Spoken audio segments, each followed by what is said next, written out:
So see how I just peeled off the paper? This is what our sticker will look like.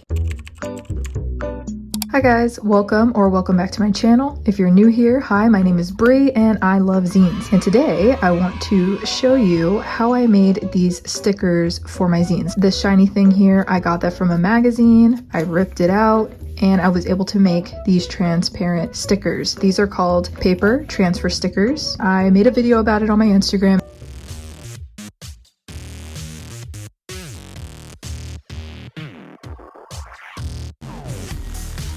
And I got a lot of questions, so I thought I'd make a tutorial because if you're like me, you need step-by-step instructions. You need to know everything. So I'm going to answer all of your questions and show you how I make these. But first, I have to thank today's sponsor.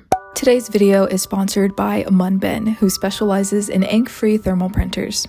As a small business owner and crafter, my Bluetooth Munben thermal printer is essential. They come in different colors, so of course I have a pink and purple one that includes a label stand to keep my stickers organized while I work. It's the perfect size for my desk and it also comes with minimal cords, so it looks very aesthetic as well.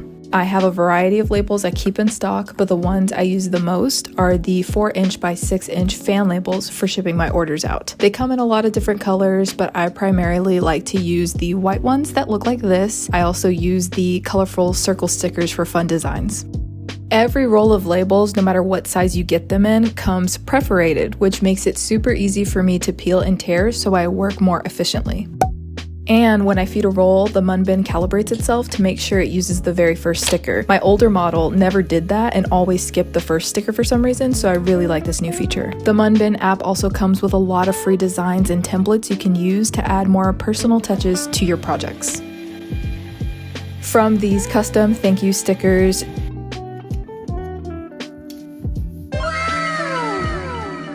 to QR codes that will take customers to my online store, Bree's Tiny Print Shop. This thermal printer meets all of my needs as both a crafter and a small business owner.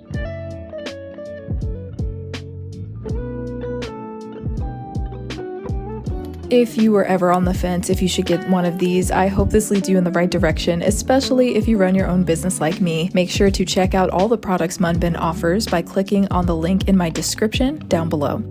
Thanks again to Munben for sponsoring today's video. Welcome back. So let's get into the tutorial on how you can make paper transfer stickers yourself. What you'll need is a magazine or a couple of magazines. You'll need some clear packing tape. This is the one that I use. It's by the brand Scotch. You'll also need some scissors and you'll also need a bowl or pan of water. And this is not any kind of special water or liquid. It's just water. It's not cold. It's not hot. It's just whatever came out. Okay. So don't worry about if it has to be blazing hot or if it has to be cold or if you have to add something else to it. It is just water, okay? I'm being very clear because I know sometimes people have questions about that kind of stuff and I want to make sure that you guys aren't confused. Oh, and you might also want to get a rag or some paper towels for when we have to dry our images, okay? Step 1 of how we make these paper transfer stickers is that you go through your magazines and find images that you like. That's the first step. I liked this spread here, but I especially like that word new. So what I'm gonna do is take my tape and then you want to place it over the image that you like. In this case, mine is the word new right here. So I'm just being really careful and slow to make sure I don't get any bubbles. It doesn't matter if you do, but I just want to make sure that I get it really nice and flat on there. So now that I have the image that I like, the second step of this is tearing this out. The scissors come in handy if you want it to look really clean. I don't really care, so I'm just gonna rip it out. Now, what you want to do is just clean up the edges. So basically you only want the part where the tape is at. So I'm just cleaning it up. The better you clean the edges, the less messy it'll be, because eventually we're going to dip this in water. And if you have a lot of paper around the edges, you'll have more soggy paper to get off your hands. So I'm gonna try to get as much as possible. And this is what it should look like afterwards. All of it is shiny. That means all of it is covered because I want to use this and turn this into a sticker. I'm going to clip out more of my images and then we'll move on to the next step when we soak it in the water.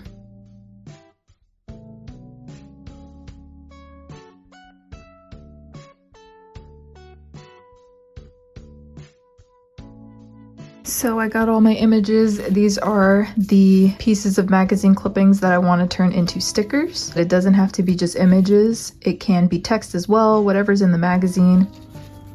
And people have asked me, does it have to be just magazines or can it be regular paper? Magazines work the best just because of the way that it's printed. It's glossy, it's inkjet. It just picks up that first layer of ink really well. And you'll see what I mean when we get to the water step, which is actually right now. So now you want to get your bowl of water. Then I like to put the rag or the paper towel or whatever right next to it, because after I'm done with this process, I like to put the stickers on top of this to help it dry. Now what you want to do is take your images and put them in the bowl of water. I like to soak them for about 5 minutes. The longer you soak it, the easier it is for the paper to come off the back. So we're going to be peeling off the excess paper, and what you're going to be left with is that first layer of ink. So whatever the tape is touching, that's what's going to show up to make your sticker. Okay, so it's been about 5 minutes. This part is pretty crucial because it's what makes the sticker. As you can see, we have this wet piece of magazine clipping. So now what you want to do is just rub off the back of it, which is going to be all this excess paper, and you'll see that you're left with a really cool sticker. And yes, it will be a sticker. After it dries, it'll be sticky again. Not 100%, it might be like 80% sticky, but if that's the case, you could just use clear glue to stick it onto your zine pages, or if you would like to journal with this or scrapbook with this, that works too. So see how I just peeled off the paper? This is what our sticker will look like. It's a little wet, so I like to wipe it off to speed up the process, but we're going to do this with all of our magazine clippings. And what I like to do after I'm done dipping it in the water and peeling off the excess paper, I just turn it upside down on the rag or the napkin to let it dry.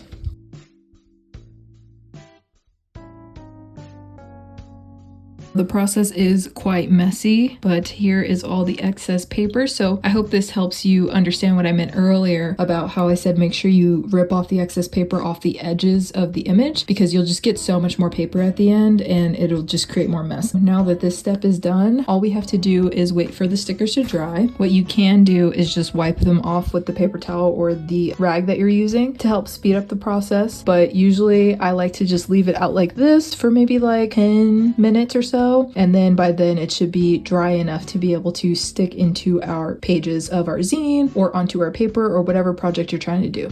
My stickers are pretty dry now, and as you can see, the stickiness is back. And this won't be 100% of the time, but it's been about 80% stickiness. I noticed that on the edges it's not as sticky, but what I usually tend to do is cut off the edges anyway. But if you wanted to use the full sticker, you just use some clear glue. Now is the fun part. We get to decorate our zine or our journal or our paper or whatever you want to do. I have this little zine here that someone made me named Chevelle. Thank you, Chevelle, for sending this to me in my PO box. I thought this was really cute, and now is the perfect opportunity for me to use it. So just to show you an example of how the stickers work, you just take one of them and you want to stick it on to your paper. And like I said earlier, I tend to cut the edges. So I'm going to clean this up a little bit.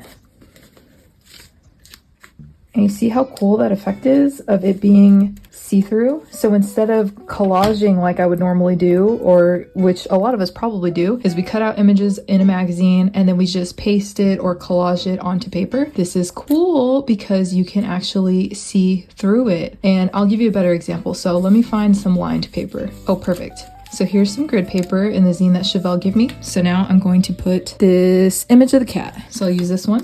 I think that's really awesome. And I'm going to stick it onto the paper here. And look at that. And look at how you can see through it. So now that it's transparent, you can see not only the image, the top layer of ink. So that's what I was saying earlier. That top layer of ink that we got from the image or from the paper of the magazine is sticking to the tape. And we just got rid of all the excess paper. So that's why we could see through it. And now you can see the texture of the grid paper in the background. Isn't that cool? See, that's so cute. Have a few more. So I have the news sticker. And that's pretty cool how now where the paper was filling in the word, it's just the grid paper in the back. So you could get really creative with this. You don't have to just stick it on and that's it. You can decorate it if you'd like. You can do a lot with this stuff. It's just another method that you can use in your zine work. And that's it. So here's my little zine that I made with the stickers that I just created. There's a cat, Wow, look at that. That's awesome.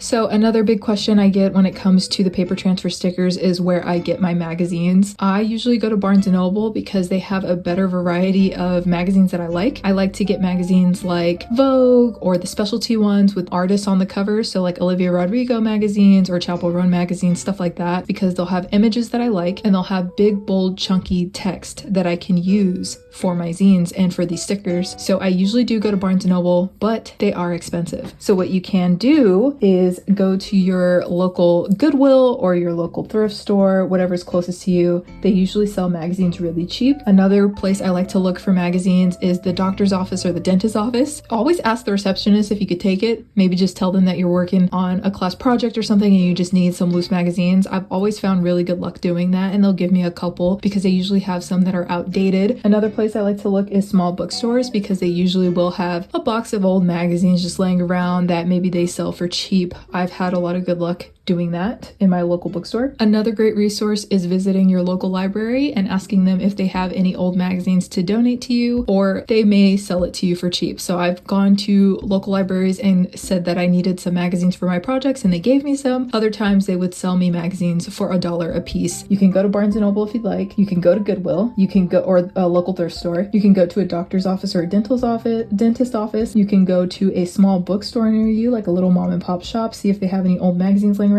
Or you could go to your local library and ask them about their old magazines because they almost always have old magazines that are out of date. So definitely check those out.